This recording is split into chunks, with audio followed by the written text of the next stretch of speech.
Hmm, hmm.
Okay. Good evening, all. Good evening, I hope sir. everyone can hear me. Yes, sir. चलिए sir, as I remember, हम लोगों ने resistors का variation, मतलब resistance का variation with temperature देख लिया था, करेक्ट है? हाँ जी sir, variation of resistance with temperature. Sir क्या कह रहा है ये Shivang sir? I have a question, could you please clear me with that? Sir वैसे तो कोई भी प्लेट हो उस पर चार्ज कुछ दे देंगे और पास में रखेंगे तो उनके हर एक सरफेस पे चार्ज डिस्ट्रीब्यूशन आ रहा है, पर उस तरीके के प्लेट को बैटरी से भी जोड़ेंगे तो हर एक सरफेस पे चार्ज कैसे निकालेंगे? हर एक सरफेस पे चार्ज,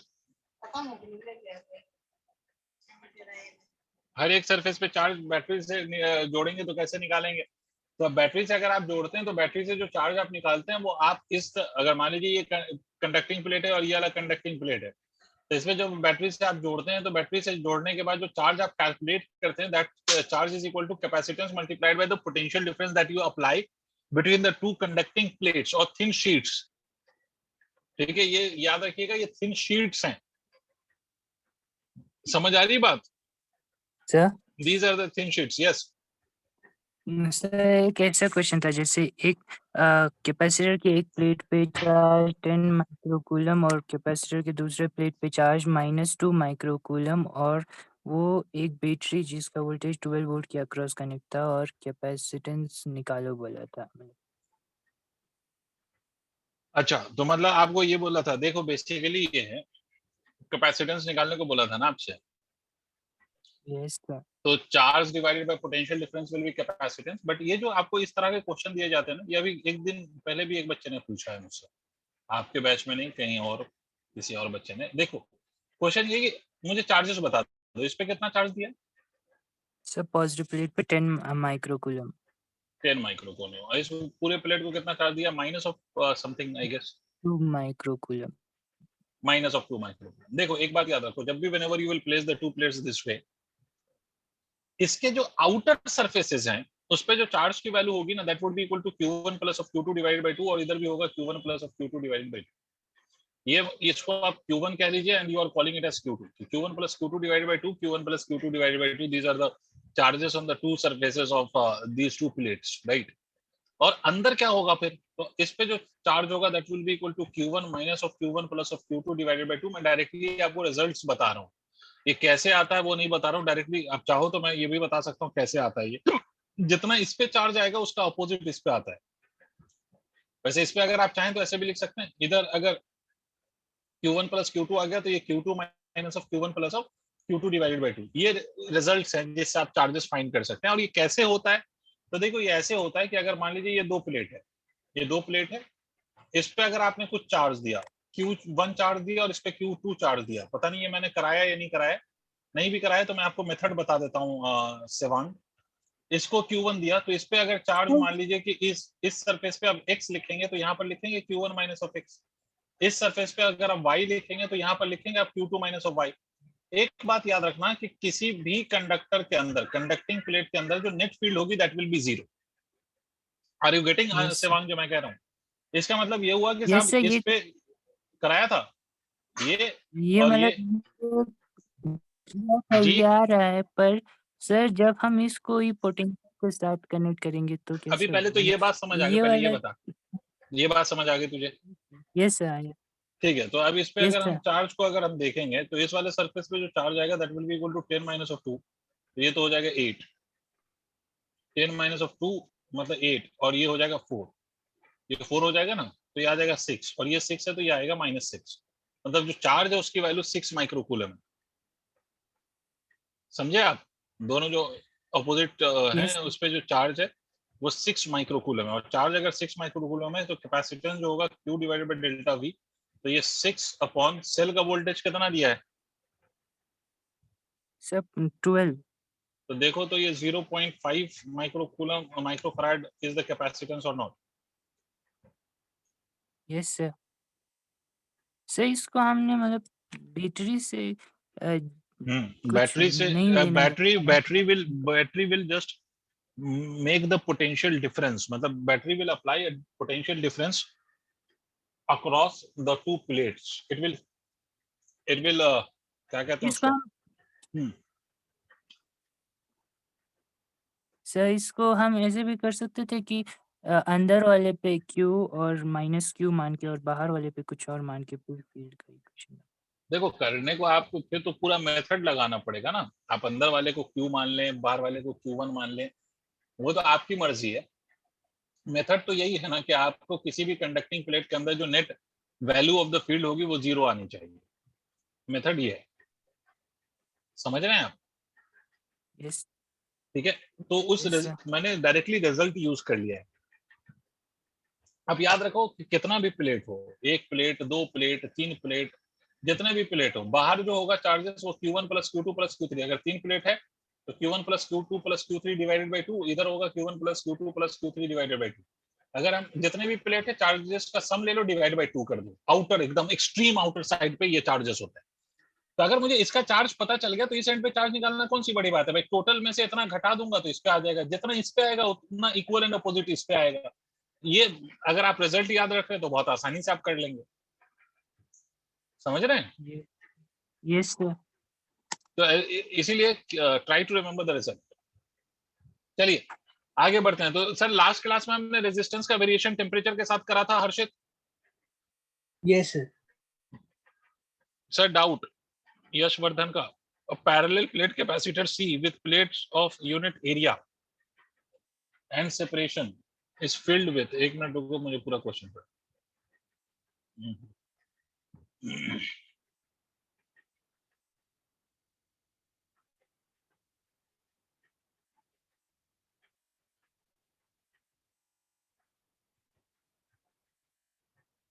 फिर से पूरा क्वेश्चन जरा हम देखें क्या है लिखा है इसमें। A parallel plate capacitor with a plate unit area and separation D is filled with a liquid of dielectric constant K is equal to 2. The level of liquid is D by 3 initially. ये SC Verma का एक solve example पूछ रहे हो क्या? जहां तक मुझे याद आ रहा है, चलो करता हूँ।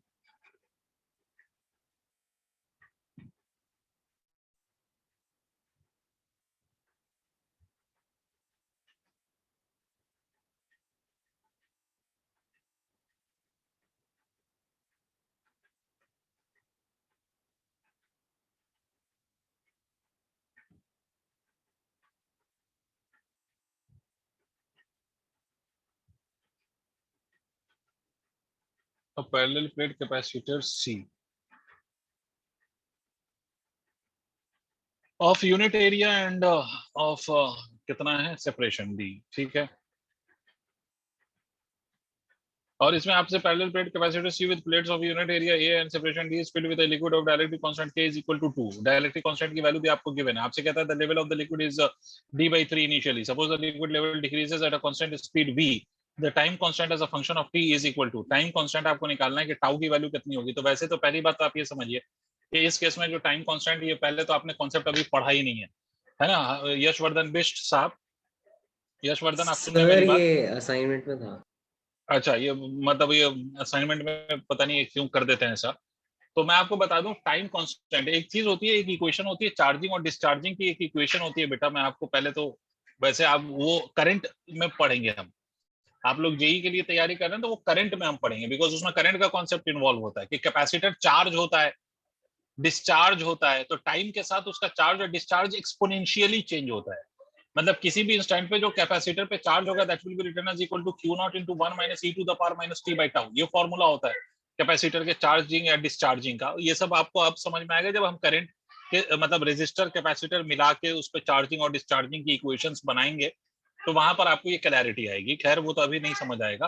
और टाउ जो होता है ना यहाँ पर, जो ये टाउ है इसी को हम टाइम कांस्टेंट कहते हैं। और ये टाइम कांस्टेंट क्या होता है? R इंटू सी इक्विवेलेंट या R इंटू सी जो भी कह लो, ये है वो टाइम कांस्टेंट जो आपसे यहाँ पर पूछा जा रहा है। समझ रहे हो आप मेरी बात? yes, नहीं sir. समझे? अब जो ये क्वेश्चन आपको दिया होगा तो उसमें डायग्राम भी साथ साथ दिया होगा। yes, sir. दिया है डायग्राम। तो आपका जो डायग्राम होगा वो ये एक्चुअली में ये जहां तक मुझे याद आ रहा है ये जेई का पूछा हुआ क्वेश्चन है, if I am not wrong. खैर तो ये देखिए ये D/3 आपसे ये बोला है कि D/3 में लिक्विड भरा हुआ है आपने, और ये पूरा जो सेपरेशन है that is equal to D। यहाँ पर एक रेजिस्टर लगा दिया है, ये ऐसे एक रेजिस्टर होगा जिसका रेजिस्टेंस होगा R, ठीक है, और यहाँ पर कोई सेल लगा हुआ होगा, ठीक है, सेल का वोल्टेज V होगा। Am I correct Yashvardhan? Have you got this diagram in your assignment?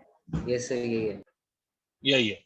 तो सर कुछ नहीं करना है, पहली बात तो ये कि I have two part of the capacitor, one is with air and another one is with liquid. तो दो कैपेसिटर है हमारे पास, एक तो वो डाइलेक्ट्रिक वाला है और दूसरा एयर प्लेट कैपेसिटर आप कह सकते हो, and both of these are connected in series.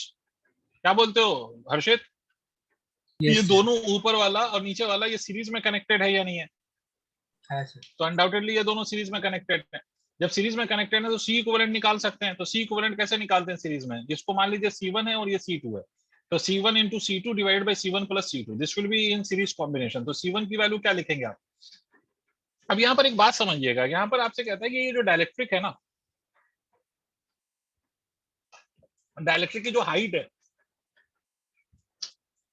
Dielectric की जो हाइट है वो हाइट एक्चुअली में डिक्रीज कर रही है विथ टाइम। और कैसे डिक्रीज कर रही है? यूनिफॉर्मली। तो मान लो किसी भी time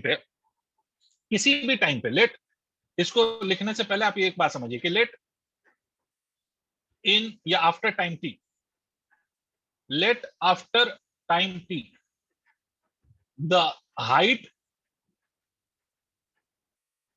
by which level of liquid will decrease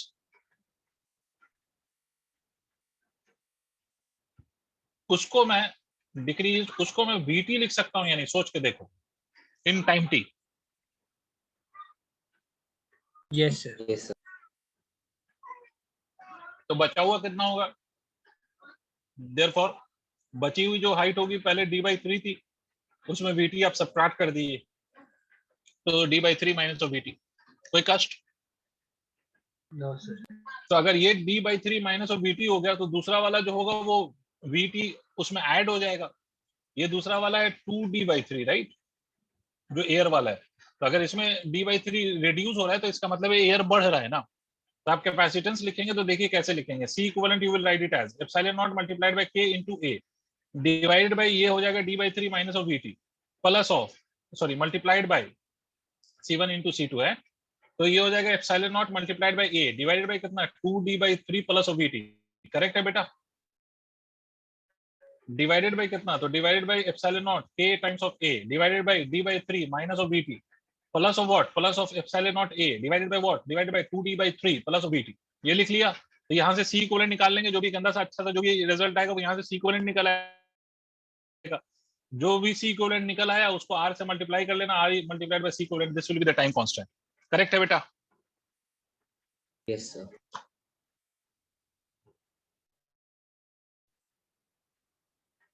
that's it. Shivang फिर से कुछ पूछ रहा है सर, HCV में VD is equal to half E/m, पता नहीं क्या ताऊ, तब पर हमने तो E/m का डिराइव किया था। ये शिवांग ऐसे पूछ लेना क्या बोल रहे हो, मुझे नहीं पल्ले पड़ा तुमने जो लिखा है। HCV में क्या क्या था? Drift velocity. अच्छा,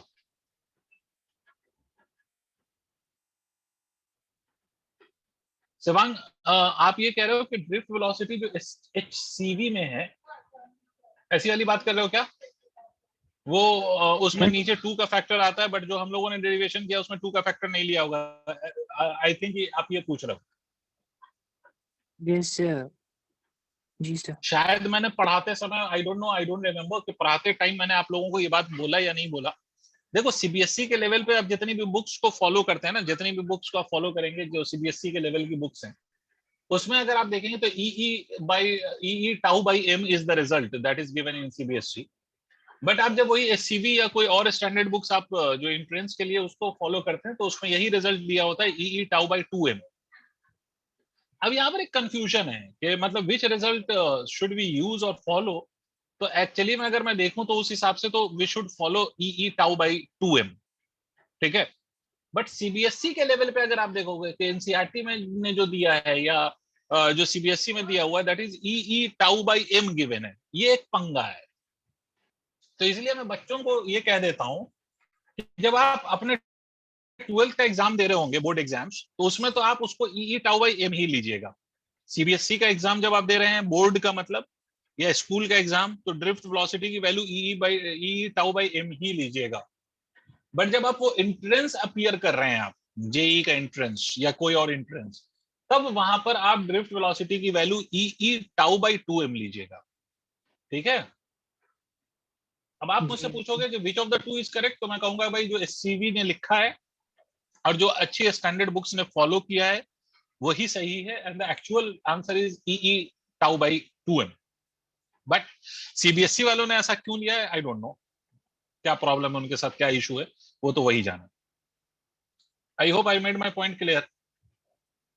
यस सर। ठीक है सर क्लास वन में, मोर सर, वन मोर जब पूछो।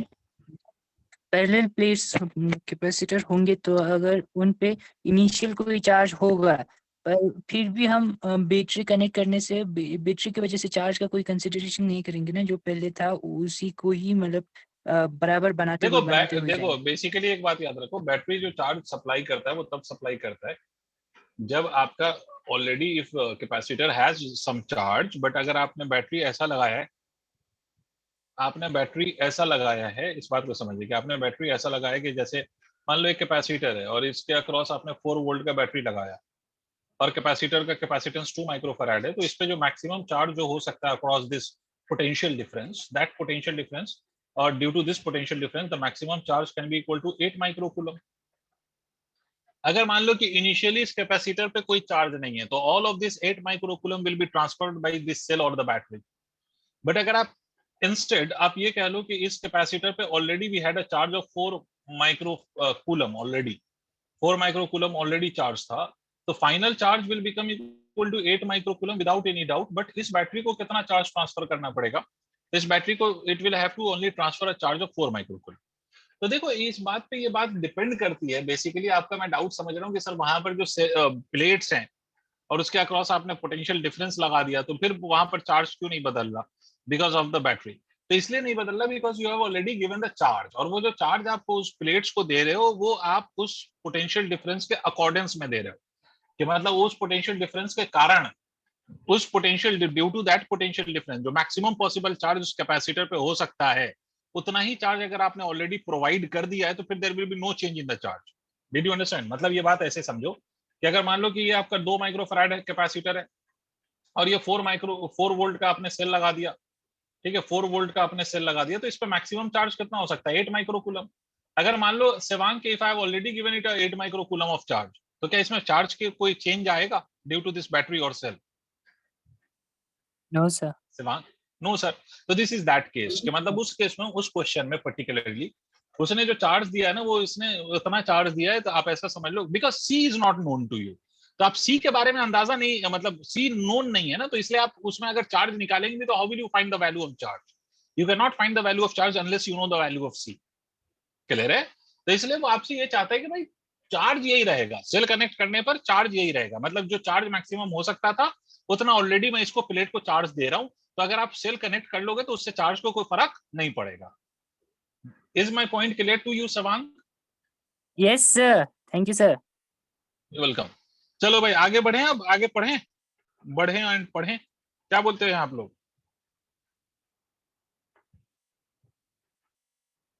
Yes sir.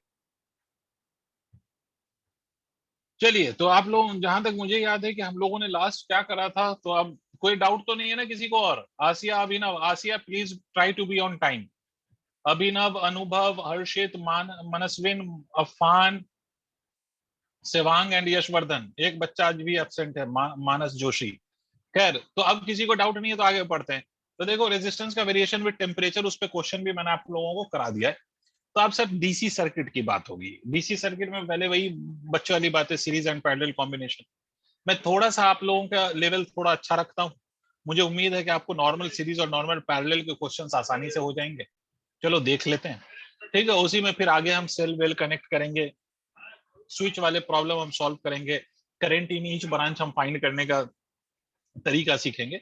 तो बेसिकली आज जो डिस्कशन है वो हमारा कॉम्बिनेशंस पे, कॉम्बिनेशन ऑफ रेजिस्टर, जिसको अगर मतलब कंप्लीटली मैं पूरे पूरे जो टाइप्स आज डिस्कस करने वाले हैं हम लोग, अगर इस पूरे को हम कंबाइंड वे में कहें तो मैं ये कह सकता हूं कि जो हमारा आज का टॉपिक है that is DC circuit.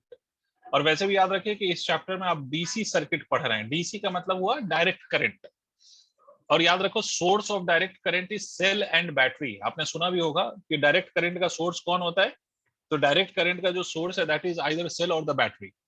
AC circuit तो आगे आएगा आपका, जो that would be the I guess it would be the last chapter of your first book, तो एसी सर्किट वहां पर आएगा। तो ये डीसी सर्किट है। चलो बेसिक बेसिक बातों पे बात कर लेते हैं। सबसे पहला पॉइंट इस डीसी सर्किट में सीरीज कॉम्बिनेशन। जल्दी जल्दी रफ्तार तेज भाई। सीरीज कॉम्बिनेशन सबको याद होगा शायद। सबको याद है क्या सीरीज कॉम्बिनेशन में क्या होता है, या टाइम पास करूं इस पर?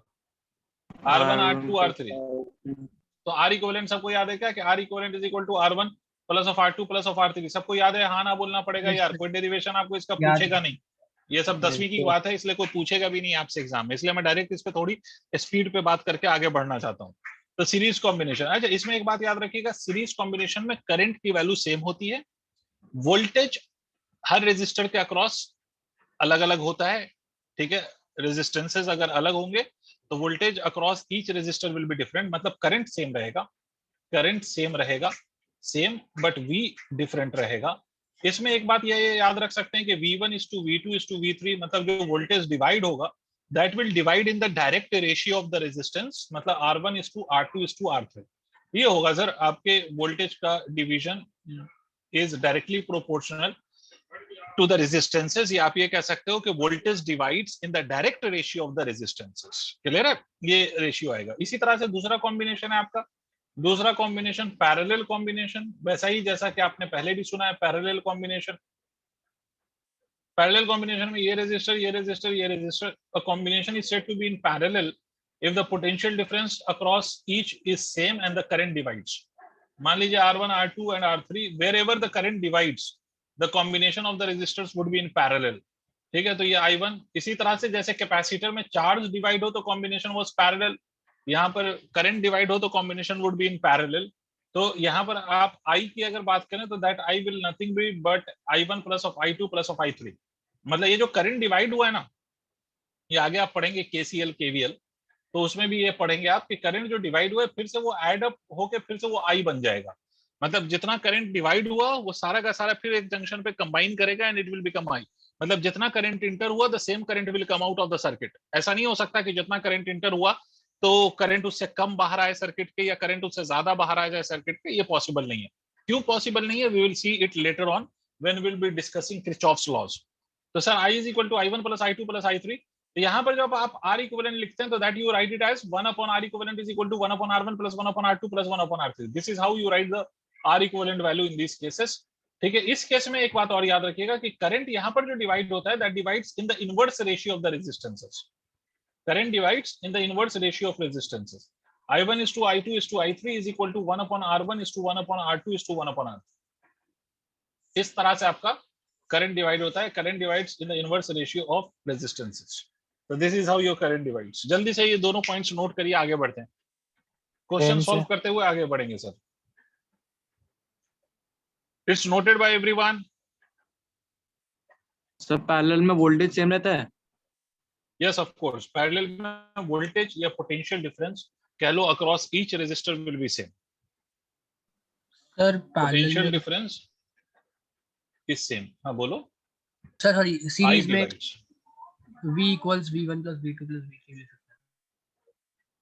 नहीं समझा। वी, हाँ सीरीज में V जो होगा आपके एक्सटर्नल सोर्स का voltage that will obviously be the sum of the voltages across each resistor। अगर सबका सम ले लिया जाए तो that will exactly be equal to the value of the external potential या source potential। Yes sir.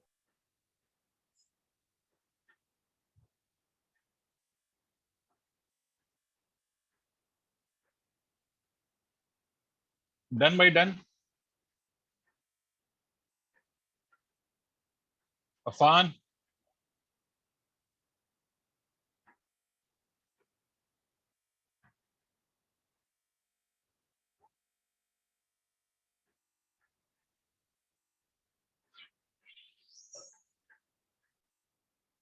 ठीक है okay, I am erasing this part now. चलो कुछ क्वेश्चन देख लें जल्दी जल्दी से। इरेज कर रहा हूं बच्चों। Yes sir. Yes sir. ठीक है, इस पे डिफरेंट वैरायटी ऑफ क्वेश्चन, इस पे बहुत ज्यादा अपन टाइम पास नहीं करेंगे because same type of concept we have already discussed in the case of capacitor. बस सिर्फ और सिर्फ दोनों में क्या होता था, दोनों में फॉर्मूले का डिफरेंस है कि वहां पर जो सीरीज का फॉर्मूला होता है in the case of capacitor, वो यहाँ पर पैरेलल कॉम्बिनेशन का वैसा फॉर्मूला आता है, और वैसे जहां पर वहां पर पैरेलल का जैसा फॉर्मूला था वहां यहाँ पर सीरीज का वैसा फॉर्मूला आता है।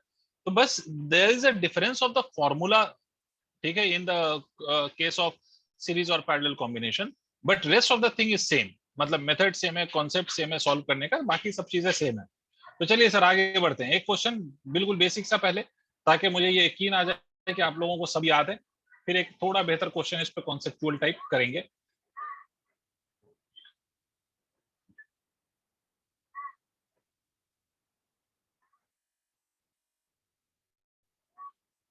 आर आर आर आर रो रो और आर आर रो, ये पॉइंट पी है सर और ये वाला पॉइंट क्यू है। Find the equivalent resistance. Hurry up, जल्दी से मुझे आंसर बताओ। What will be the answer for this R equivalent, बताइए।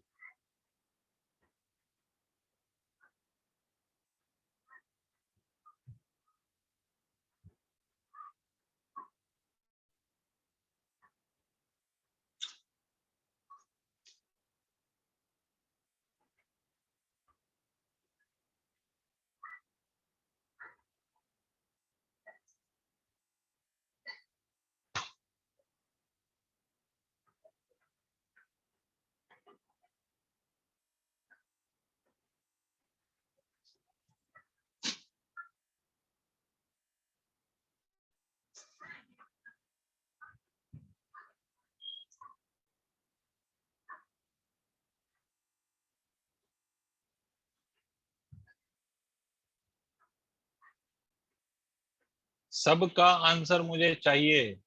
Each student has to send me the answer for the given question.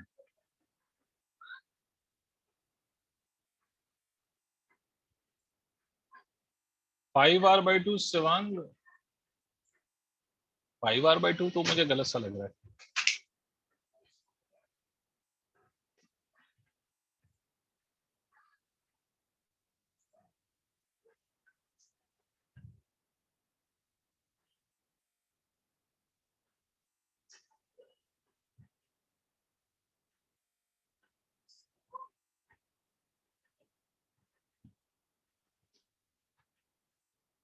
और किसी का आंसर आया?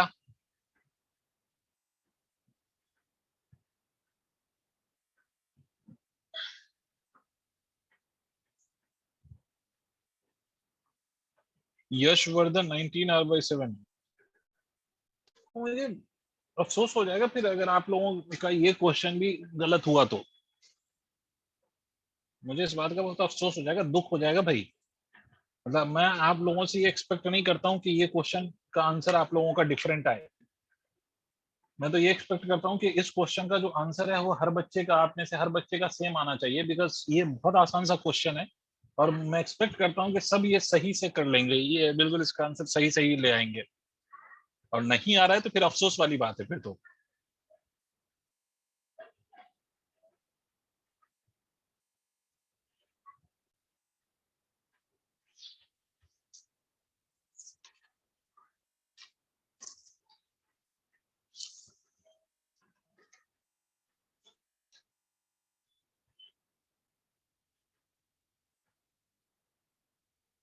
Each of you are getting different answer for the same।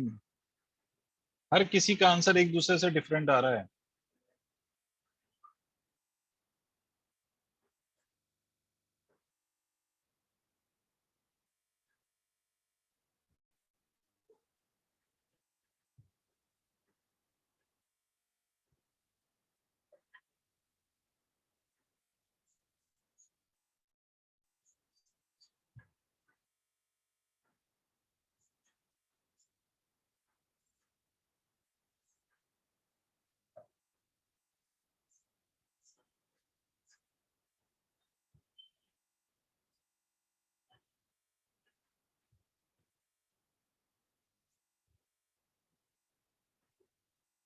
चलिए मैं solve करता हूं, देखते हैं। भाई ये आर और ये R, tell me fast, how are these two connected, series और parallel, tell me fast.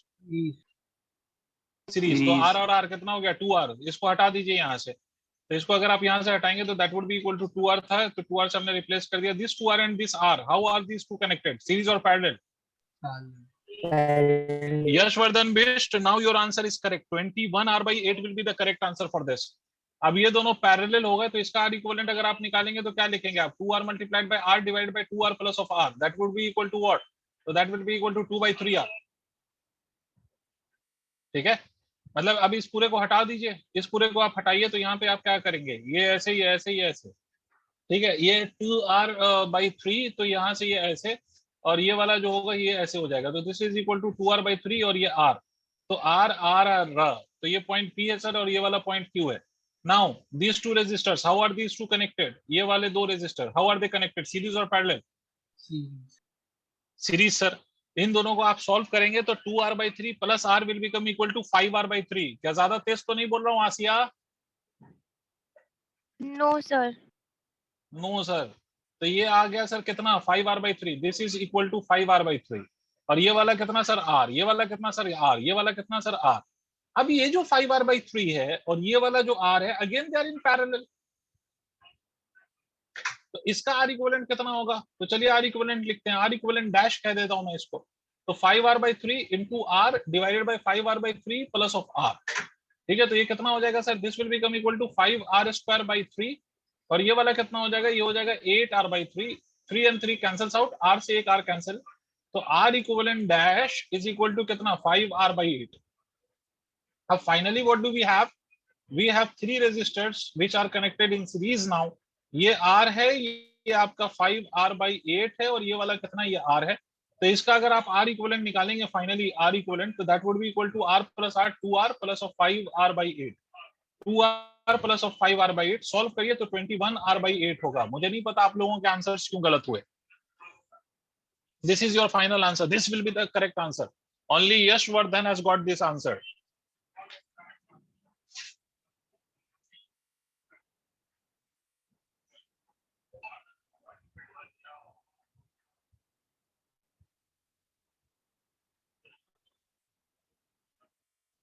Then आगे बढ़े सर. आप लोगों को अपना मिस्टेक समझ आया? Did you realize your mistakes? Can we proceed further now? Yes sir. ठीक है, चलिए एक और क्वेश्चन पे आते हैं. It is based on concept. Simple series और पैरेलल दिखेगा but it is based on concept. Question देखिए सर, ये एक रेजिस्टर, ये एक रेजिस्टर सर, यहाँ एक रेजिस्टर सर, यहाँ एक रेजिस्टर ऐसे, एक रेजिस्टर ऐसे, यहाँ एक रेजिस्टर ऐसे, यहाँ एक रेजिस्टर ऐसे, यहाँ एक कंडक्टर यहाँ से यहाँ तक लगा हुआ है, ये एक रेजिस्टर यहाँ के बाद फर्दर ऐसे कनेक्टेड है, ये एक रेजिस्टर यहाँ के बाद ये ऐसे कनेक्टेड है. This point is P, this point is Q. आपसे बोला गया ये 2 ohm, this is your 3 ohm, this is your 3 ohm again, this is 4 ohm, ये भी कुछ कुछ मान लो, 4 ओम 4 ओम, 2 ओम 2 ओम, कुछ भी मान लो, 2 ओम 2 ओम, और यहाँ पर आप मान लीजिए 2 ओम. आपको बताना है what would be the r equivalent in this case. r equivalent की वैल्यू बताओ. मैं ये नहीं कहूंगा कि आप सॉल्व कीजिए, आप मुझे सिर्फ असिस्ट कीजिए कि यहाँ पर r इक्विवेलेंट निकालना है. Where to start from? r equivalent P और Q के बीच में ही निकालना है ऑफ कोर्स. कहां से स्टार्ट करोगे? Where from you will start? So square वाले पोर्शन से. ये जो स्क्वायर वाला जो पोर्शन है यहाँ से स्टार्ट करेंगे ना. तो इस स्क्वायर वाले पोर्शन में कैसे आएगा रेजिस्टेंस हर्षित? बच्चे ने बोला कि सर यहाँ से स्टार्ट करो, और ऑब्वियसली यहाँ से भी करना भी चाहिए. यहाँ से नहीं ये स्टार्ट करते हैं हम, जहाँ जिसके 2 पॉइंट्स का क्रॉस निकालना है वहां तक हमें पहुंचना पड़ेगा, तो हम उसके अपोजिट वाले एंड से स्टार्ट करते हैं. तो हर्षित कैन यू टेल मी कि ये स्क्वायर वाले में क्या दिखाई दे रहा है आपको? ये 2 ओम 2 ओम 4 ओम 4 ओम वाला जो पार्ट है, How these resistors? वाले सीरीज में फिर दोनों पैरेलल में. ठीक है, 2 2 वाले सीरीज में है, तो 2 वाले सीरीज में हो गए तो 4 हो गया, और 4 और 4 सीरीज में हो गया तो 8 हो गया. और ये दोनों आपस में कैसे कनेक्टेड है? पैरेलल में. तो पैरेलल में इन दोनों की वैल्यू कितनी होगी? 8 और 4 मिला के पैरेलल में कितना आएगा? 8 और 4 पैरेलल में कितना आएगा? पैरेलल में कितना आएगा? 8 और 4 पैरेलल में कितना आएगा? 12/32. हाँ, 8 और 4 पैरेलल में कितना आएगा? पैरेलल में 8 और 4 पैरेलल, 32. बोलो 8 और 4 कितना आया? 8/3. 8/3, आपको 8/3 आया। मैं आपको बताऊं इसका R equivalent will be equal to 0। इस वाले पोर्शन का जो आर इक्विवेलेंट आएगा वो 0 आएगा। क्यों 0 आएगा सर, रीजन समझिए क्यों 0 आएगा। क्यों 0 आएगा? 0 ये इसलिए आएगा सर कि ये 8 ओम है और ये वाला आपका कितना है, दिस इज 4 ओम। यहां पर आपने ये स्ट्रेट लाइन बनाया, इसका भी तो ध्यान रखो। And this straight line is nothing but a conductor. अगर ये कंडक्टर है इसका मतलब जितना पोटेंशियल इस एंड पर है उतना ही पोटेंशियल इस एंड पर है। मतलब ये हुआ सर कि इस वाले के अक्रॉस पोटेंशियल डिफरेंस की वैल्यू कितनी हुई, तो potential difference will be equal to 0। इस वाले के अक्रॉस भी पोटेंशियल डिफरेंस कितना हुआ, तो potential difference will again be equal to 0। तो इन दोनों के अक्रॉस पोटेंशियल डिफरेंस 0 हो गया, तो दोनों में करंट तो है ही नहीं। तो अगर करंट नहीं है तो इसके होने न होने से कोई फर्क नहीं पड़ेगा, इस वाले को हम रिमूव कर देंगे। वैसे भी एक बात याद रखें कि अगर आप किसी भी रेजिस्टर के अक्रॉस कंडक्टर लगा देंगे तो इस सिचुएशन को हम कहते हैं शॉर्ट सर्किट। शॉर्ट सर्किट का नाम सुना है कभी? शॉर्ट सर्किट का मतलब ये होता है कि दोनों एंड के पोटेंशियल सेम हो जाए, और अगर पोटेंशियल की वैल्यू दोनों एंड की सेम हो गई तो current will become 0। Did you understand? Yes sir. बोलो। तो इसका मतलब यहां से इसको हटा दीजिए, यहां से इसको हटा के 0 कर दीजिए, इसको यहां से ये पूरा हट जाएगा।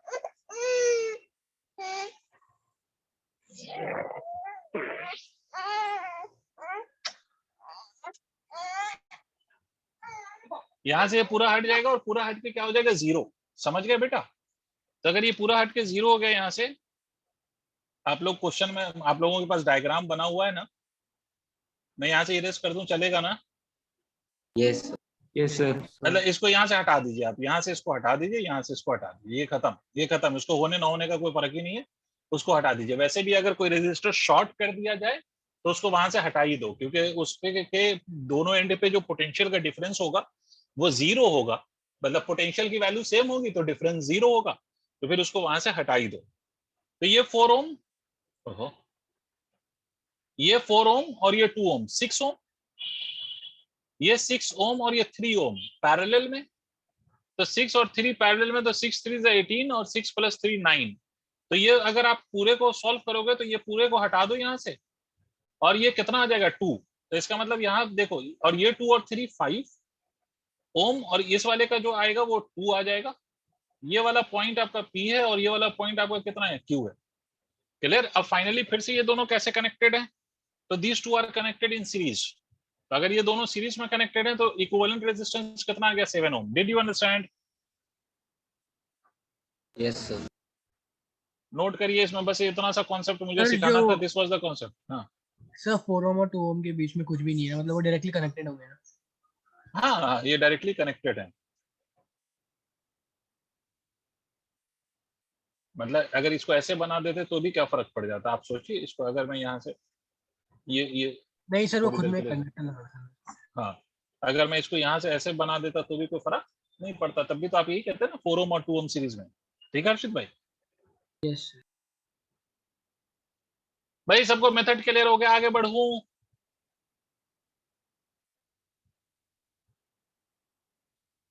अरे हाँ ना तो बोल। इसका आंसर सबको समझ आ गया ना कि 4 और 2 विल बी इन सीरीज, तो 6 हो गया। 6 और 3 आर इन पैरेलल, तो 6 और 3 को पैरेलल में करोगे तो 2 हो गया, और 2 फिर उसके साथ सीरीज में होगा तो 2 3 5 5 2 7 7 ओम आ जाएगा। ठीक है, तो आई होप सबका आंसर आ रहा होगा 7 ओम।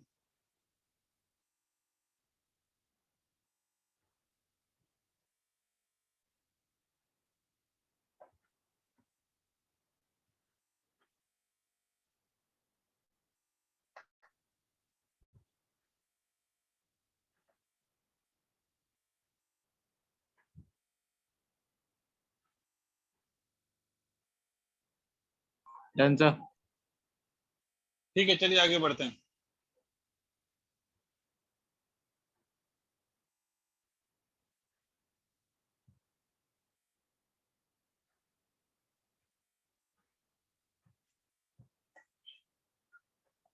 चलिए सर, आप कुछ और क्वेश्चंस कराता हूं जिसमें सीरीज और पैरेलल सिर्फ आपको कैलकुलेट नहीं करना है, rather you have to find out the value of current.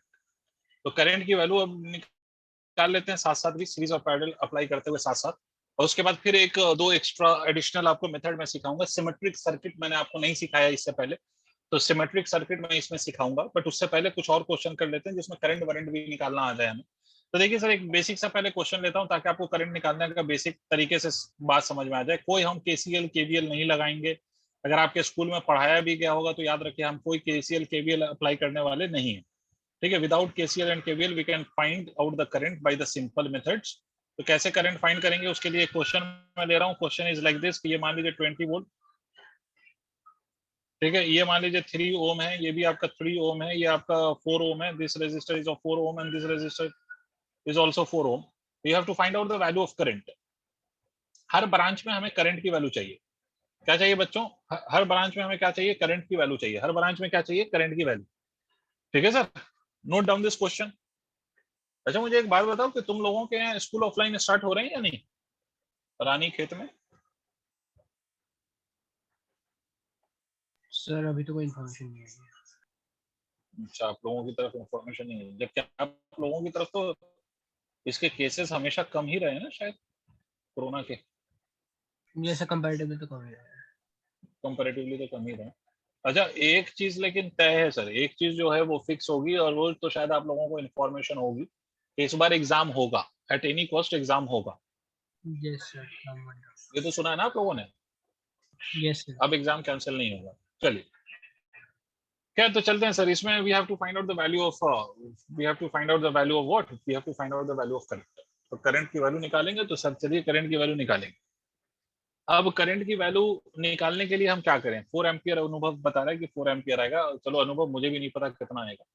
तो सबसे पहले तो काम करो कि करंट की वैल्यू निकालने के लिए पहले टोटल करंट तो पता चले, तभी तो उसको हम हर ब्रांच में we will divide it in different branches. हर ब्रांच में हम डिवाइड करेंगे, बट उसके लिए पहले हमें क्या पता चलना जरूरी है?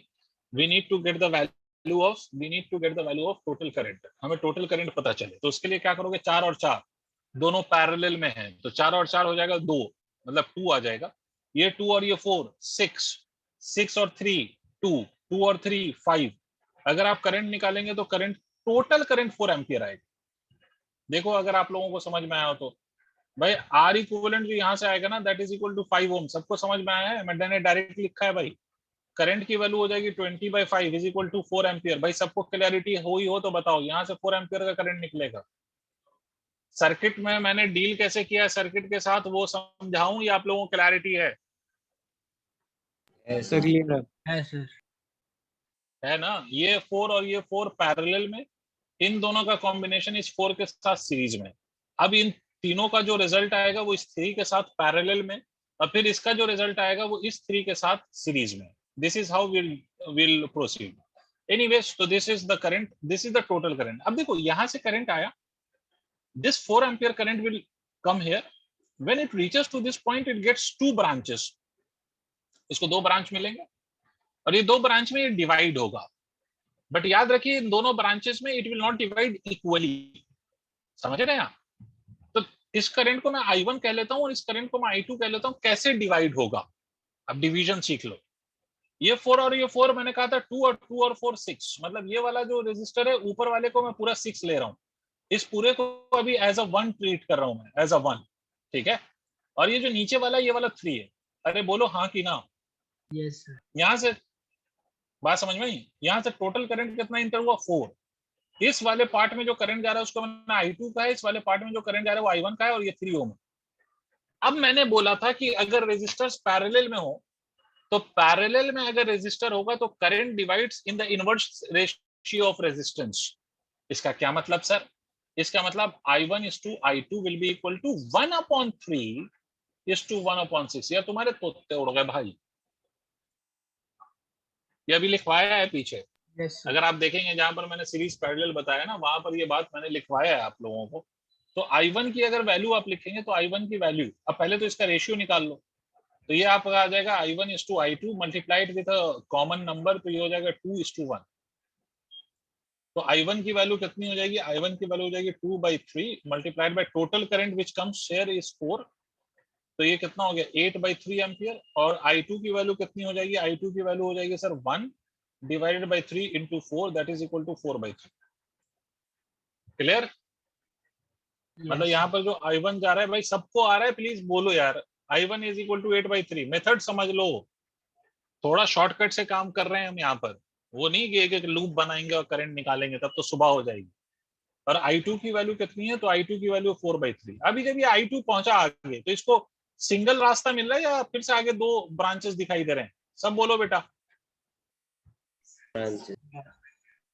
सर फिर से ब्रांच डिवाइड हो दिखाई दे रहा है, तो फिर ये जो 4/3 अब यहाँ पर आया, तो ये 4/3 फिर से डिवाइड होगा या नहीं होगा मेरे बच्चों, मेरे प्यारे, मेरे लाल? Yes sir. Yes, sir. तो ऊपर कितना चला जाएगा, 4/3/2, मतलब 4/6 एम्पियर ऊपर जाएगा, और इधर भी कितना जाएगा, इधर भी जाएगा 4/6 एम्पियर। ठीक है, 4/6 को आप 2/3 लिख सकते हैं, वो एक अलग फैक्टर है, बट ये इस तरह से करंट सारे ब्रांच में डिवाइड होगा। आई होप आपको मेरी बात समझ में आ गई।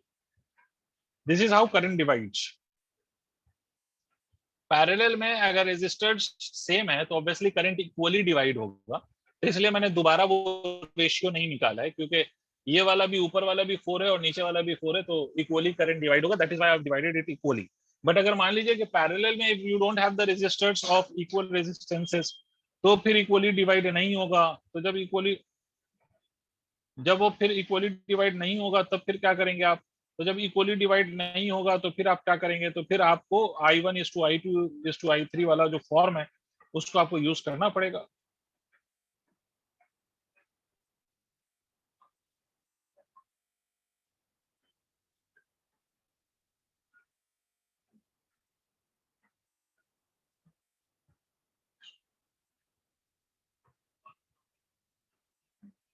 सर नोट कर लीजिएगा तो बताइएगा, ताकि हम आगे सॉल्व कर सकें, मतलब आगे कुछ और क्वेश्चन दे सकें। Done. सर प्लीज सारे बच्चे देख लीजिए।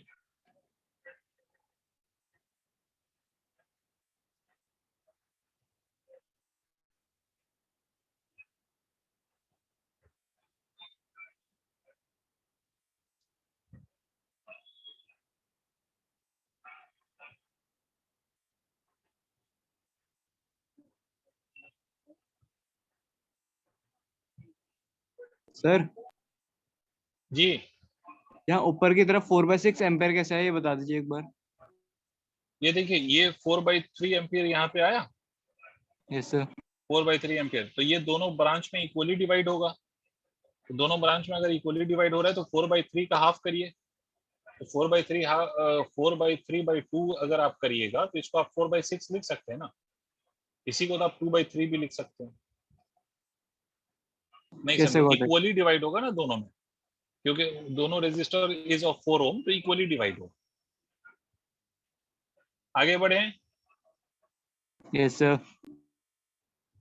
चलिए एक और क्वेश्चन पे आते हैं, बिल्कुल इसी तरह से लॉजिक लगा के सॉल्व करना है। सर एक रेजिस्टर 6 ओम का, यहाँ पर एक रेजिस्टर, यहाँ पर एक रेजिस्टर, यहाँ पर एक रेजिस्टर, यहाँ पर एक रेजिस्टर, यहाँ एक रेजिस्टर, और यहाँ से यहाँ, ठीक है, ये 6 ओम, ये 3 ओम, ये 2 ओम, ये 4 ओम, ये 8 ओम, ये 6 ओम, ये 2 ओम। इस ब्रांच में आपको करंट की वैल्यू बतानी है, you have to find out the value of current in that branch, और ये सेल जो है आपका that is given as 40 volt. ठीक है, कैसे करेंगे सर? पहला step, what you need to find out first, what you will find out first, what will you find out first? Total current. The total resistance. Of course, total resistance निकालेंगे आप लोग। करिए जल्दी से, जल्दी करिए। I expect the answer from each of you. जल्दी, hurry up.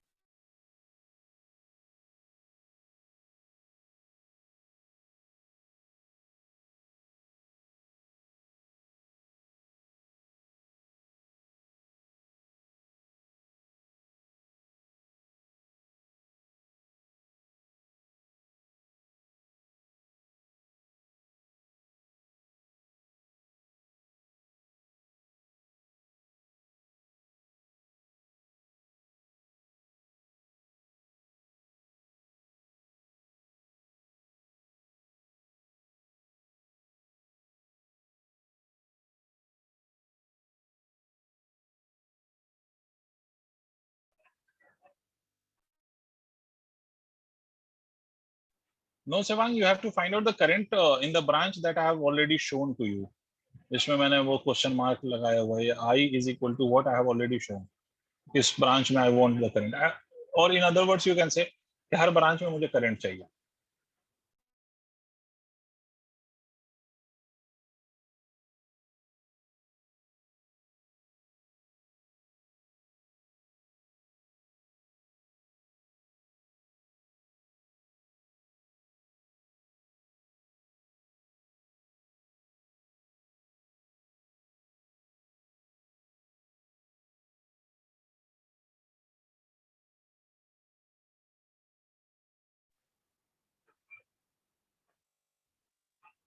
देखो सर सीधी सी बात है, इसमें पहले सॉल्व करेंगे हम सर्किट, तो ये 4 और 8 विल बी 12, 12 और 6 आपस में पैरेलल में है, तो 12 और 6 पैरेलल में, तो कितना आ जाएगा 4, 4 to 6, 6 और 3 पैरेलल में तो 2, तो 6 to 8, 8 to 10, मतलब यहाँ पर भी करंट 4 एम्पियर आ रहा है, देखना। Yes, sir. तो यहाँ पर अगर आप आर इक्विवेलेंट निकालेंगे ना, तो आर इक्विवेलेंट आपको आ जाएगा 10 ओम। आर इक्विवेलेंट देखिए यहाँ पर 10 ओम आ रहा है सर, सॉल्व करके देख लीजिएगा, आर इक्विवेलेंट 10 ओम आएगा, तो यहाँ पर जो करंट आएगा that will be equal to 4 ampere. Am I correct? Tell me yes और no. Yes, sir. Yes, sir. ठीक है, तो अगर करंट यहाँ 4 एम्पियर आया, तो यहाँ से 4 एम्पियर के बाद देखो इसको 3 ब्रांचेस मिलेंगे, यहाँ I1, यहाँ I2, यहाँ I3। अच्छा, जितना करंट इसमें जाएगा उतना ही करंट इसमें जाएगा, तो इस पूरे को तो आप as a one register treat कर सकते हैं। मैं यहाँ पर इसको हटा देता हूँ, यहाँ पर इसको आप पूरे को एज अ वन रेजिस्टर आप ट्रीट कर सकते हैं, you can treat it as a one register. तो ये कितना आ जाएगा, ये 12 ओम आ जाएगा, इसको आप एक रेजिस्टर की तरह यूज कर सकते हैं। ठीक है, अब यहाँ से जो करंट आया, यहाँ से जो 12 ओम में करंट आएगा और जो 6 ओम में करंट आएगा, उन दोनों का सम देखो, यहाँ पर इस बात को समझो, इसमें करंट मैंने I1 माना, तो यहाँ से करंट I1 आया, यहाँ से करंट I2 आया, यही तो होगा, I1 और I2, ये दोनों करंट यहाँ पर ऐड होगा ना, नहीं समझे? Yes, sir. तो ये जो आपका 2 ओम का रेजिस्टर है, उसमें कितना करंट जाएगा, तो that current would be equal to I3। अब यहाँ से जो I3 आएगा वो यहाँ पर, मतलब ये करंट यहाँ पर जो आएगा दैट वुड बी I जो होगा ना यहाँ पर, वो एक्चुअली में I1 प्लस ऑफ I2 होगा, that would be equal to this current. वो करंट यहाँ से आया, ये I3 यहाँ से आएगा, फिर ये करंट यहाँ से आएगा, दोनों मिलके फिर यहाँ से पास हो जाएंगे और इस तरह से करंट आएगा। मतलब कि आपको फाइंड क्या करना है, ये वाला करंट और ये वाला करंट फाइंड करना है आपको, I1 और I2, और दोनों का सम इस 2 ओम रेजिस्टर में पास कर रहा है। अब कैसे फाइंड करूं, तो भाई ये 12 ओम और ये आपका रेजिस्टर कितना, ये 12 ओम और ये वाला 6 ओम, करंट निकाल सकते हो? नहीं, करंट 3 पार्ट में डिवाइड हो रहा है, तो तीनों में 3 रेजिस्टर में निकालना पड़ेगा। यहां देखिएगा, ये करंट यहाँ पर 3 ब्रांच में डिवाइड हो रहा है ना सर, तो यहाँ पर 3 रेजिस्टर लगा लीजिए, 3 रेजिस्टर, कितना कितना है, 12 ओम, 6 ओम, 3 ओम, टोटल करंट कितना है, 4 एम्पियर।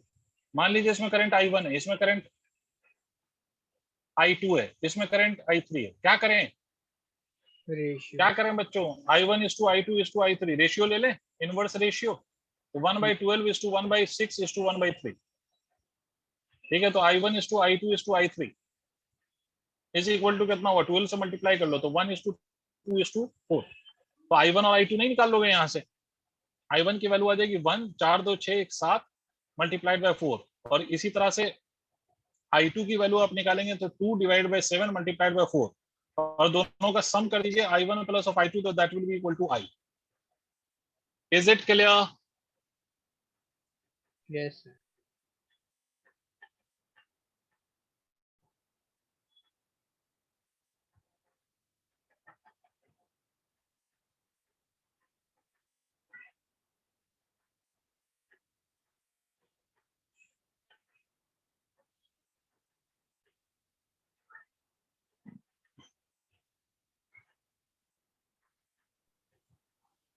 सर जी, सर 3 ओम और 6 ओम के साथ पैरेलल में नहीं है ना? नहीं समझा, फिर से बोलो। सर मतलब वो 3 ओम 6 ओम के साथ पैरेलल में नहीं है ना?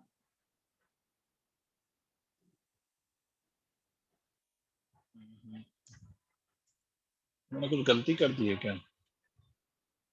3 ओम नहीं, 3 ओम। अच्छा, बीच में ये भी रेजिस्टर है ना। एक मिनट, मैंने पूरे क्वेश्चन को Yes. गलत कर दिया। Thank you Shivang, but you are late late. इस क्वेश्चन में मुझसे हो गई है गलती। इस आपको सॉरी, आपको पूरा वो काटना पड़ेगा। यहाँ पर इस बात को समझिए कि यहाँ पर ये 2 ओम बीच में है, तो इसलिए ये पैरेलल नहीं हो सकता। ये वाला और ये वाला पैरेलल नहीं है, और मैंने कुछ गलती कर दी है। तो एक काम करो, इसमें कैसे सॉल्व करोगे मैं बता देता हूँ। इसमें आप डायरेक्टली एक बार में सॉल्व नहीं हो पाएगा ये। इसमें एक प्रॉब्लम फंसेगी, डायरेक्टली एक बार में सॉल्व नहीं होगा ये। तो कैसे करोगे, देखो। आपको सॉल्व करने के लिए एक काम करो, 12 और 6 दोनों आपस में पैरेलल में है, तो इसका 4 आ जाएगा क्या, 12 और 6 का 4, और 4 और ये 2 6 हो जाएगा ना। तो मतलब ये आप ऐसे कर लीजिए, इसको इसको आप 6 ओम का रेजिस्टर ले लीजिए, और ये वाला 3 ओम। अब क्लियर है? और यहाँ से करंट कितना आ रहा है, यहाँ से करंट 4 एम्पियर आ रहा है। इसमें दो पार्ट में करंट जाएगा, यहाँ I1 और I2। देखिए पहले,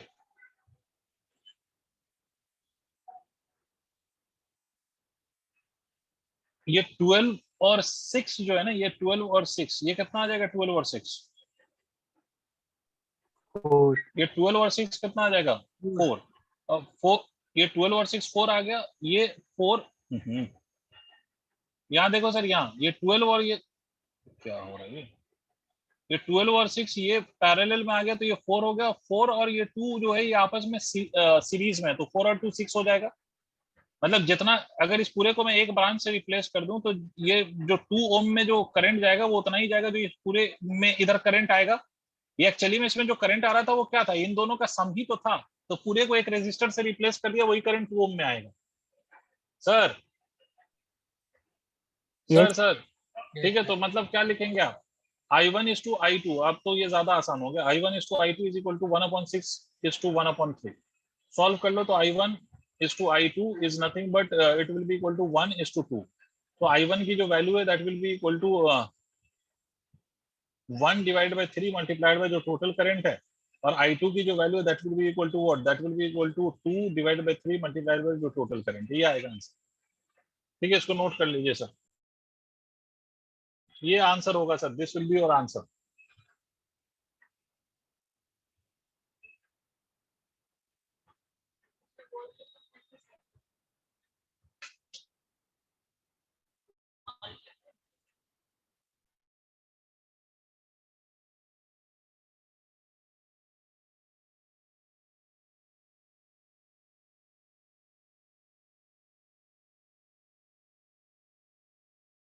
सर हाँ सर, हमारा फाइनल आंसर I1 से मिलेगा आएगा। नहीं समझे, फिर से बोल।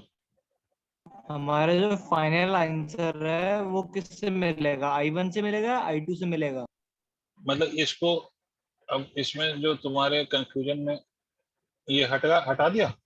ये देखो, यहाँ से मैंने काम ही खत्म कर दिया है। इस पूरे को ना मैंने इसको एक रजिस्टर में कन्वर्ट कर दिया। ये और ये मिला के एक रजिस्टर हमने कन्वर्ट कर दिया। क्योंकि जो करंट यहाँ पर डिवाइड होगा, इसको मान लो I डैश कह देता हूँ ताकि कोई कंफ्यूजन ना हो, और I डबल डैश कह लेता हूँ। इन दोनों का सम यहाँ पर आएगा, और इन दोनों के सम को हमने I1 कहा है। तो बेसिकली ये I1 और I2 नहीं है, बेसिकली ये I1 डैश और I2 डैश का सम है जो 2m से पास करेगा। समझे? सर मतलब अभी हमने I1 डैश और I2 डैश की इंडिविजुअल वैल्यू अलग से निकाली ना? नहीं, अलग से नहीं निकाली, क्योंकि हम अलग से, अगर अब हम फर्दर चाहते हैं तो अलग से फिर से इसको डिवाइड कर सकते हैं, बट हमें उसको डिवाइड करने की जरूरत ही नहीं है। हमें 2 ओम में करंट निकालना था। हमें एक बात मालूम है कि इस 12 ओम में जो करंट जाएगा और 6 ओम में जो करंट जाएगा, उन दोनों का सम मिलकर किस में जाएगा, उन दोनों का सम मिलकर 2 ओम से पास करेगा। करेक्ट है भाई? Yes sir. तो इसलिए उसको अलग से निकालने की आवश्यकता ही नहीं रही। हमने इन पूरे कॉम्बिनेशन में उसको क्या किया, उसको एक रेजिस्टर से रिप्लेस कर दिया। इस पूरे पार्ट को हमने एक रेजिस्टर मान लिया, क्योंकि जितना इस पूरे पार्ट में करंट आएगा ना, जितना इस पूरे पार्ट में करंट आएगा, वही करंट 2 ओम में करंट आएगा। यस ठीक है? Yes sir.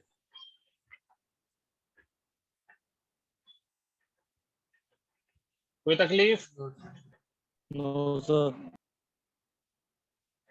नो सर, तो ये सीरीज और पैरेलल, इस पे फर्दर और आगे कहानी सुन लो, यहाँ तक कोई दिक्कत नहीं है तो आगे बढ़े।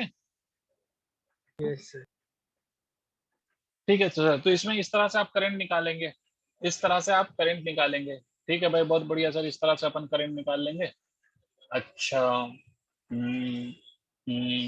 हाँ, तो कोई सा भी क्वेश्चन हो इस तरह से आप करंट निकालेंगे। जैसे फॉर एग्जांपल एक और क्वेश्चन आप लोग करके मुझे बता दो, जैसे कि एक रेजिस्टर ये है, अब ये मेरा कल डेटा गंदा भी हो सकता है, बट चलो, ये एक रेजिस्टर यहाँ है, एक रेजिस्टर यहाँ है, एक रेजिस्टर यहाँ है,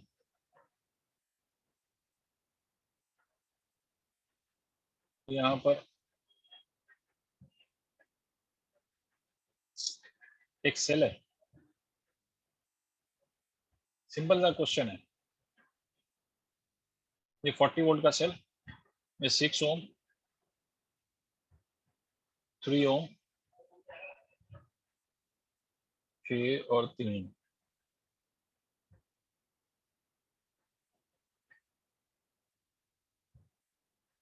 और 3 करेंगे तो 9 हो जाएगा।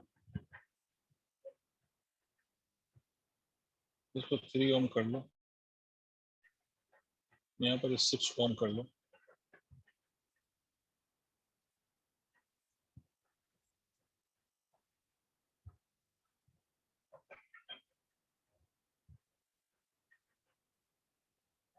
सिक्स ओम, और यहाँ पर ये 1 ओम का रेजिस्टर। आपको बताना है current in each branch, find current in each branch, find current in each branch. जल्दी से बता दीजिए, फिर आगे हम कुछ और वैरायटी ऑफ क्वेश्चंस पे बात करें। Find current in each branch.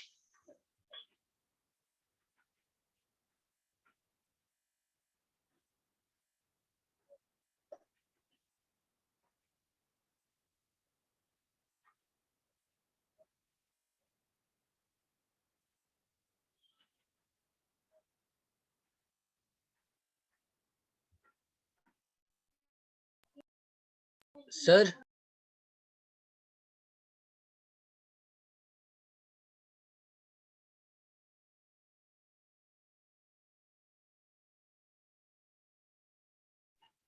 हाँ सर बताइए। सर जो 6 ओम है ना, ट्रायंगल में जो प्लेस्ड है, तो उनका जो ये राइट साइड में सर वो कंडक्टर है क्या? हाँ, वो कोई रेजिस्टर मैंने नहीं लिया।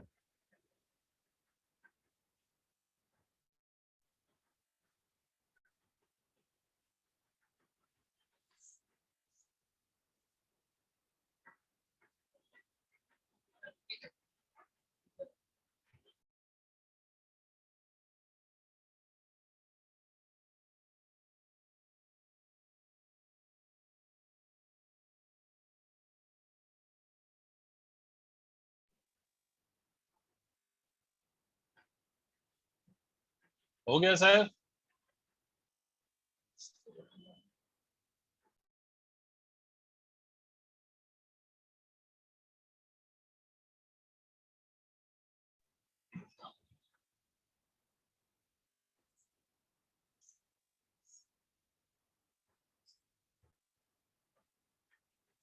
सेवांक हास्पेल इक्वल, इक्वल मतलब करंट की वैल्यू बतानी है, इक्वल का क्या मतलब? कितना कह रहा है? Equal from battery 40/9 and 40/9। No sir, I is equal to 4 ampere from battery equal and 40/9। चलो देख लेते हैं भाई। इस केस में अगर अपन इसको सॉल्व करेंगे तो 3 और 3 6, 6 और 6 आपस में पैरेलल में, तो 6 and 6 will become equal to कितना? तो 6 and 6 will become 3। That 3 and this 6 will again be parallel. तो 6 और ये जो 3 है वो फिर से पैरेलल में होगा। तो 6 3 is 18 डिवाइडेड बाय 6 प्लस 3 2। तो ये 2 और 1 सीरीज में होगा। तो मेरे हिसाब से जो टोटल करंट आ रहा है that is equal to 40/3 ampere आ रहा है क्या? Sir yes sir. भाई सारे बच्चे देख पा रहे हो? देखो सर, ये दोनों आपस में सीरीज में है, उसके बाद इसका कॉम्बिनेशन और ये तीनों आपस में पैरेलल में है, फिर इसका जो इक्विवेलेंट आएगा वो 1 के साथ सीरीज में होगा। सॉल्व करके देखिए, तो इसका जो इक्विवेलेंट रेजिस्टेंस आएगा दैट विल बी योर 3, तो 40/3 is the total current. Is it clear? Tell me yes और no. Yes sir, clear. Yes, yes sir. Sir. ठीक है, तो अगर ये आपको 40/3 अगर ये बात समझ में आ गई तो आप देखिए अब यहाँ से टोटल करंट इज 40/3। अब आपको करंट को यहाँ पर जब पहुंचेगा तो ये डिवाइड होगा 3 पार्ट में, ठीक है। तो इसमें और इसमें जो करंट जाएगा that will B obviously equal. In fact तीनों में जो करंट जाएगा वो इक्वल होगा।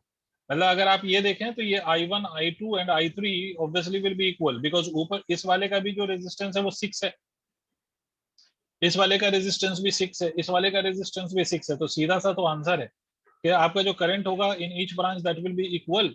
तो current I in each branch, I in each branch, कुछ मत करो, टोटल करंट को आप 3 से डिवाइड कर दो, 40/3 डिवाइड बाई 3, तो it will be equal to 40/9 ampere. This will be the total current, मतलब this will be the current in each branch. I hope सबको क्लैरिटी आ गई हो। सर एक बार प्लीज रिपीट कर दीजिए 40/9। देखो ये तीनों जो रजिस्टर है ना, ऊपर वाला ये 3 and 3 इज इन सीरीज, तो it will be 6 ohm undoubtedly. ये बीच वाला भी 6 ओम और ये जो ये वाला है ये भी 6 ओम। तो यहाँ पर ये तीनों इक्वल है ना बेटा, तो इक्वल है तो करंट इक्वली डिवाइड होगा। तो इक्वली डिवाइड होने का क्या मतलब है कि 40/3 is the current, total current divided by 3 कर लो तभी तो इक्वल आ जाएगा। Yes sir.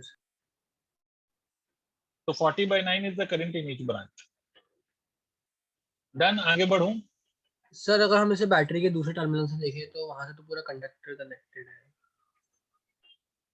हाँ तो क्या हो गया, तो बैटरी के दूसरे टर्मिनल से अगर हम देखें भी तो क्या हो जाएगा, उससे क्या फर्क पड़ेगा। यहाँ पर अगर मान लीजिए मैं 0 मान लेता हूँ, तो यहाँ पर ये 40 है, तो अनडाउटेडली ये 0 है, ये 0 है, ठीक है भाई, ये तो ठीक है, ये 40 है, बट इस पॉइंट का तो वोल्टेज हमें फिर भी चाहिए ना। तो अगर मुझे डायरेक्टली भी करंट निकालना चाहता हूँ तो मुझे ये एक्स तो चाहिए होगा, तभी तो पोटेंशियल डिफरेंस पता चलेगा, और पोटेंशियल डिफरेंस पता चलेगा तो current will be potential difference divided by resistance. Yes नहीं पल्ले पड़ा। आ गया सर। तो इसका एक और तरीका होता है, जंक्शन रूल कहलाता है वो, बट वो अभी आपने पढ़ा नहीं बिकॉज वो केसीएल में आएगा अभी, ठीक है, उसी पे हम धीरे धीरे पहुंचने वाले हैं अब। तो वो केसीएल में आएगा तो उसमें वो बताया जाएगा आपको कि वो जंक्शन रूल अपन कैसे अप्लाई करते हैं, ठीक है। बट यहाँ तो ये यहीं तक बात आएगी, अभी जब तक नहीं पढ़ा है तो इसलिए इस मेथड से हम सॉल्व कर रहे हैं। आगे अभी जंक्शन रूल भी पढ़ेंगे, डोंट वरी अबाउट दैट। अच्छा तो सर ये तो हो गया करंट वरेंट, सिंपल सीरीज और पैरेलल में करंट। अब एक तो देखो ये इनफाइनाइट लैडर वाले क्वेश्चन भी वैसे ही होंगे जैसे आपने पहले सॉल्व किया है, पोटेंशियल आइडेंटिफाई करने वाले भी क्वेश्चंस वैसे ही होंगे जैसे आपने सॉल्व किया है। जैसे मैं आपको एक बात बताता हूँ कि अगर मान लीजिए, मैं नोट नहीं करना, बस मुझे बताना है आप लोगों ने, अगर मैं ऐसा कॉम्बिनेशन ले लूं तो ये तीनों resistor how are this connected, are they connected in series और in parallel, how are they connected? Series. Parallel. Series में कनेक्टेड, किसने बोला सीरीज में? These three are connected in parallel भाई, तीनों ये और ये इस डायग्राम में और इस डायग्राम में कुछ तो डिफरेंस है। वो ऐसा थोड़ी है कि just for fun I have drawn these lines, ये ऐसा थोड़ी है कि just to enhance the beauty of the circuit मैंने ये लाइनें ड्रॉ कर दी हैं, ऐसा नहीं है ना। ये जो स्ट्रेट लाइंस है ये क्या रिप्रेजेंट करता है Manaswin, what does it represent? Straight lines क्या रिप्रेजेंट करता है Manaswin? If you can hear me please respond. Yes, sir. What does a straight line represents in a circuit? किसी भी सर्किट में स्ट्रेट लाइन क्या रिप्रेजेंट करता है मनस्विन? Conductor. कंडक्टर। तो कंडक्टर के हर पॉइंट पे पोटेंशियल की वैल्यू सेम होती है भाई, जिसने बोला था सुने। अगर इस पॉइंट पे वोल्टेज में x कहूंगा तो इस पॉइंट पे भी x होगा, इनफैक्ट इसके हर पॉइंट पे x होगा।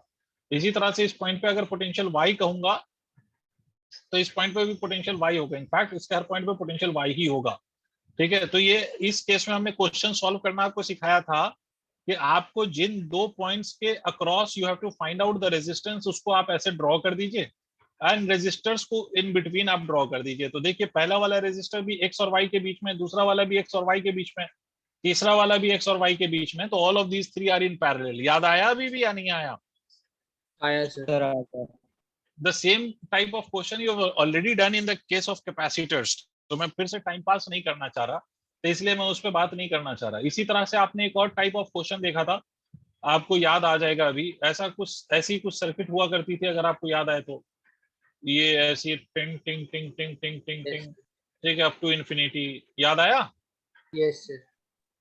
इनफाइनाइट लैडर को कैसे सॉल्व करते थे? अगर मान लो ये आर आर आर है, आर आर आर है, मुझे सिर्फ आप लोग मेथड बताइएगा। ये R R R R R तो आप लोग कैसे सॉल्व करते थे? How you used to solve this kind of circuit in the case of capacitors? क्या मेथड था? रिपीटिंग लूप का आर कर लेते थे। रिपीटिंग वाले को हटा देते थे और उसको हम आर अज्यूम कर लेते थे, यही मेथड था ना? Yes sir. सब नहीं बोल रहे हैं यार। Yes sir. Yes, sir. मतलब यहाँ से ऐसे अगर हम इमेजिन कर लें कि we cut this circuit from here, तो आप इसको ऐसे कह सकते हैं कि सर ये आर और ये आर है, ये आर है, ये आर है, और इसको हम लिख सकते हैं ये एक्स है। Am I correct? Yes sir. और हम कहते थे कि ये आर और ये एक्स पैरेलल में और फिर ये जो भी सीरीज में है, तो ये जो आर इक्विवेलेंट होता था, क्या इसको भी हम उतना ही लिखते थे? बिकॉज हमने बोला था आपसे कि अगर आपने इंफिनिटी तक का रेजिस्टेंस एक्स माना है, तो उसमें अगर आप एक यूनिट ऐड भी कर देंगे तो it will make no difference on the equivalent resistance. तो इसको भी आप एक्स कहते थे और सॉल्व करते थे। याद आ गई बात? Yes, sir. Yes, sir. ठीक है, तो ये इनफाइनाइट लैडर कहलाता था। मैं फिर से इस पे क्वेश्चन नहीं करा रहा हूँ, टू बी वेरी ऑनेस्ट, क्योंकि मैंने आपको इस पे क्वेश्चन कैपेसिटर में सिखाया है and it will make no difference. जैसा आपने वो मेथड सीखा है वही मेथड यहाँ पर भी है सर, बस फॉर्मूले का उलट फेर है कि वहां पर जो सीरीज का फॉर्मूला था वो यहाँ पर पैरेलल का है, जो वहां पर पैरेलल का था वो यहाँ पर सीरीज का है, but the concept is totally same. ठीक है, इसमें बस एक चीज मैं आपको सिखाना चाह रहा हूँ which is called a symmetric circuit. ये वहां पर नहीं सीखा था, इसलिए यहाँ पर सीखा। सिमेट्रिक सर्किट मतलब ऐसी सर्किट जो सिमेट्रिक हो, तो उस सर्किट को किस तरह से हम सॉल्व करते हैं। सिमेट्रिक सर्किट टॉपिक डाल लें, सिमेट्रिक सर्किट। ये भी सीरीज और पैरेलल को ही सॉल्व करने का मेथड है, बट ये इस मेथड में आपकी सर्किट अगर हमें आइडेंटिफाई हो जाए कि इफ इट इज सिमेट्रिक, तो उस केस में हम इसको कैसे सॉल्व करते हैं for any given symmetric circuit को हम कैसे सॉल्व करते हैं, that we are going to just discuss. तो देखिए सर, इसके लिए आप ऐसे इमेजिन कर लीजिए कि आपका ये ऐसी कोई सर्किट है। I will draw the circuit, don't worry.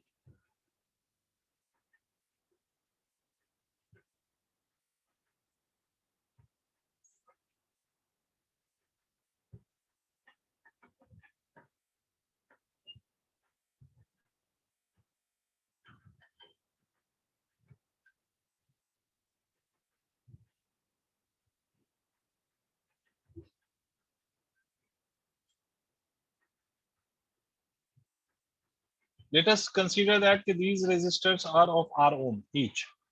All of these are identical resistors and each of the resistance is of R ohm.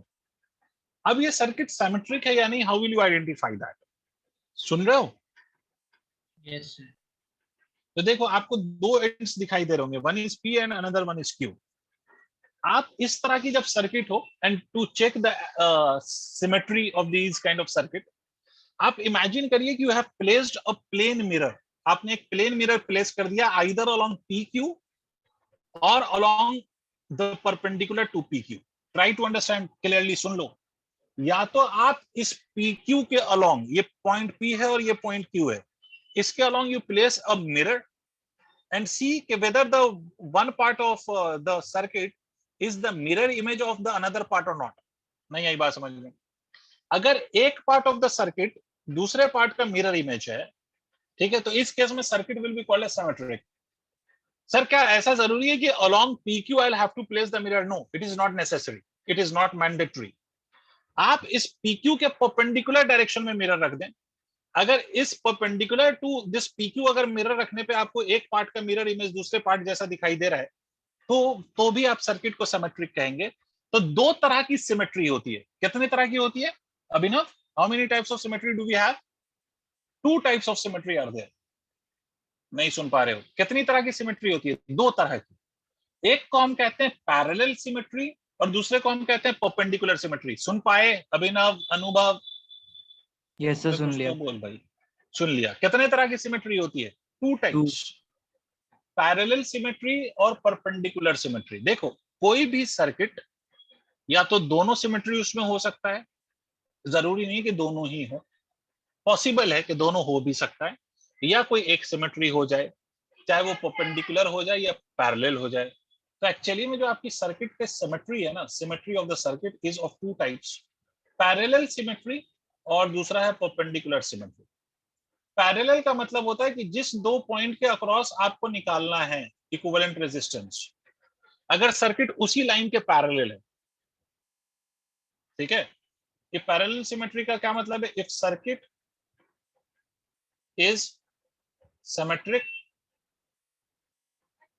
About a line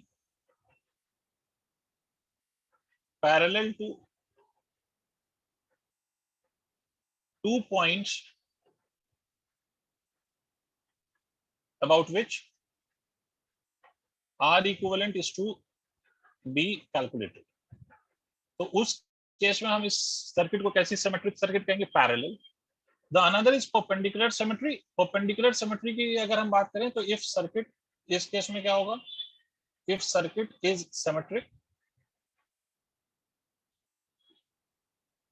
about a line perpendicular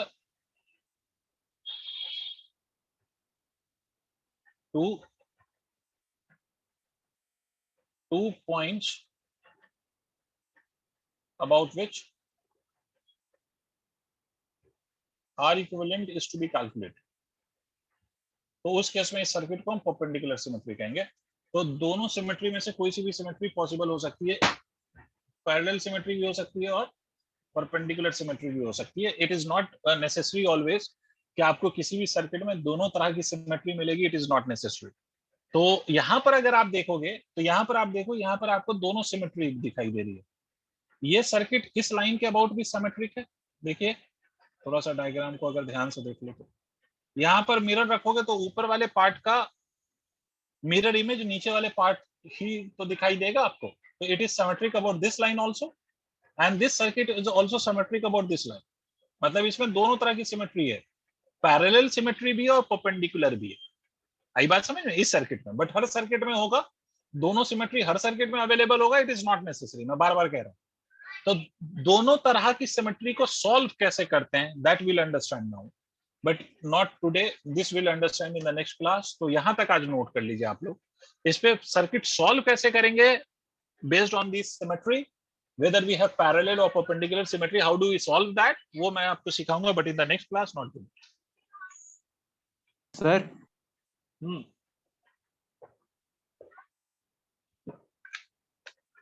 हाँ sir. अगर हम ऊपर की तरफ are रखा और नीचे की तरफ किसी भी एक रजिस्टर में नहीं 2R बदल दें रख तो दें भी सिमेट्रिक नहीं तो भी सिमेट्रिक नहीं होगा. मैंने क्या बोला कि द मिरर इमेज, कैसा इमेज? Mirror image. किसका? प्लेन मिरर वाला. मतलब you have to place plane mirror. तो प्लेन मिरर बस क्या करता है? प्लेन मिरर बस मतलब वो लेटरली इन्वर्ट कर देता है ना, बट जैसा ऑब्जेक्ट है वैसा ही तो इमेज फॉर्म होता है बेटा प्लेन मिरर से. That is why we are saying plane mirror. समझ आई बात? Yes sir. मतलब अगर ऑब्जेक्ट में सब आर है तो इमेज में भी सब आर होना चाहिए. तभी तो हम कहेंगे कि ये प्लेन मिरर की इमेज फॉर्म हो रही है. अदरवाइज प्लेन मिरर की इमेज थोड़ी फॉर्म हो रही है.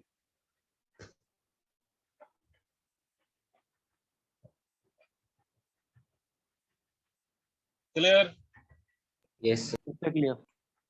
ठीक है, तो आज इतना ही बेटा. Rest will discuss in the next class. Thank you all. Bye bye. Take care. Good night. Thank you, sir.